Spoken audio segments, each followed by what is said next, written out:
근데 이제 뭐 학교 끝나고 이제 경찰 신고까지 같이 하게 되면 소년 재판까지 다 주르륵 연결되는 경우가 많잖아요. 학교에까지 통보가 가나요? 안 가요. 학교에선 이 학생이 지금 무슨 사고를 치고 했는지 알 수 없어요. 모르죠. 부모님들이 진짜 늘 나한테 물어보는 게 경찰에서 학교로 알려줘요, 검찰에서 학교로 알려줘요, 법원에서 학교로 알려줘요, 이렇게 물어봐. 그럼 내가 아무도 알려주는 데가 없어요 라고 말하지. 사실 학교는 원칙적으로 따지면 얘가 소년재판 받고 결정까지 받는 상황에서도 모를 수 있어요. 근데 알려줘야 되는 경우가 있어. 언제냐? 소년재판 판사가 얘를 소년 분류심사원 보내야겠다 라고 생각하면 학교에 알릴 수밖에 없어. 부모님이. 학교에 안 알리면 그 미인정 결석이 돼버리거든. 분류심사원 가면 알려야 되니까 그걸 좀 감안을 하셔야 될 것 같고. 분류심사원에 들어가고 찾아오시는 부모님도 꽤 있으시잖아요. 아, 그럼요. 지금 선임하기엔 너무 늦은 거 아니야? 소년재판 받으러 갔다가 분류심사원 이제 임시처분 받으면 그 자리에서 손 떨어져서 애를 데려가 버리거든. 그러면 되게 멍한 표정으로 나올 거 아니에요. 사실 분류심사원은 4주 정도가 제일 많이 받거든요. 근데 지금까지 왜 변호사 없으셨어요? 이렇게 물어보면은 그냥 경찰이 아 이거 뭐 별거 아니다. 아이 걱정하지 마세요. 변호사 무슨 변호사 이렇게 한다는 거야. 이거 진짜야. 진짜 이렇게 얘기해요. 부모님들이 나한테 와서 다들 이렇게 얘기해.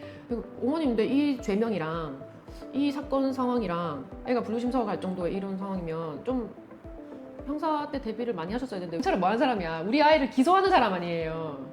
우리 아이 선생님이 아니라고. 근데 부모님들이 그걸 오해해. 우리 아이 선생님으로. 분류심사원은 말하자면 구치소 같은 곳인데 어떤 경우에 판사가 보내냐. 첫 번째, 소년은 보낼 아이들 보내는 거야. 그 다음에 두 번째, 소년은 보낼지 아니면 얘를 집으로 보낼지 얘 경계선이야. 애매한데? 그런 케이스. 3. 보호력이 너무 낮은 케이스. 보호력이라는 거는 보호자의 보호력 이런 말을 써요.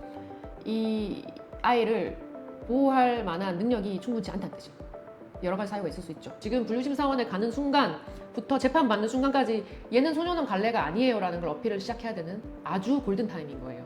난 최소한 바로 소년재판 전문 변호사 찾아가야 된다고 보고 그 상담 비용 아껴서는 될 것도 안 될 거야.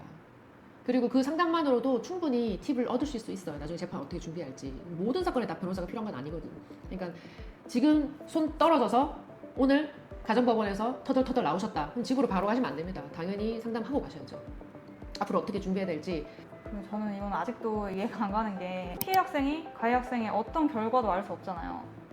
변호인이 있으면 알려주는 경우도 있어요. 그것도 좀 정해진 게 없는 건가? 원칙과 예외를 말씀드리자면 원칙적으로는 소년 보호 재판은 비공개 재판이기 때문에 이게 원칙이에요.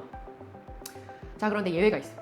피해자가 법원의 허가를 받으면 와서 피해자 진술을 할 수 있습니다. 그 피해자의 진술을 허가해 주는 것이 있어요. 그래서 꼭 내가 가서 구두 진술 내지는 서면 진술을 하고 싶다라고 하면은 법원의 승인을 득해서 저희가 제출하고 있기도 합니다. 그러니까 꼭 그 소년 재판에 진술을 하고 싶다, 피해자로서. 근데 나 그거를 하실 때 주의해야 될 점이 소년 보호 재판의 판사는 100% 피해자 편은 아니에요. 반 정도는 소년 편이라는 것도 아셔야 돼. 이것도 소년 재판의 특징인데 뭐냐면 얘네를 좀 내가 계도시켜서 세상에 도움이 되는 인간으로 내가 완전 바꿔서 내놔야지. 이런 약간의 사명감도 있어. 그러다 보니까 피해자에게도 물론 있지만 얘네들한테 신경이 곤두져 있기 때문에 특성을 좀 잘 이해하셔야 만약에 엄벌 탄원을 하시더라도 그 내용적인 거에 있어서 어떻게 하면 엄벌을 하게 할 수 있는지를 좀 내용을 적는데 필요하다. 그다음에 결과를 알 수 없는 거 예외적으로 알 수도 있어요. 원칙적으로는 몰라요. 안 알려줘요. 사건 번호도 안 알려주는데 뭐. 맞아요. 그래서 지금 피해자 입장에서는 뭐 알 수가 없어 아무것도. 그런데 피해자가 민사소송을 제기하면 알 수 있어요.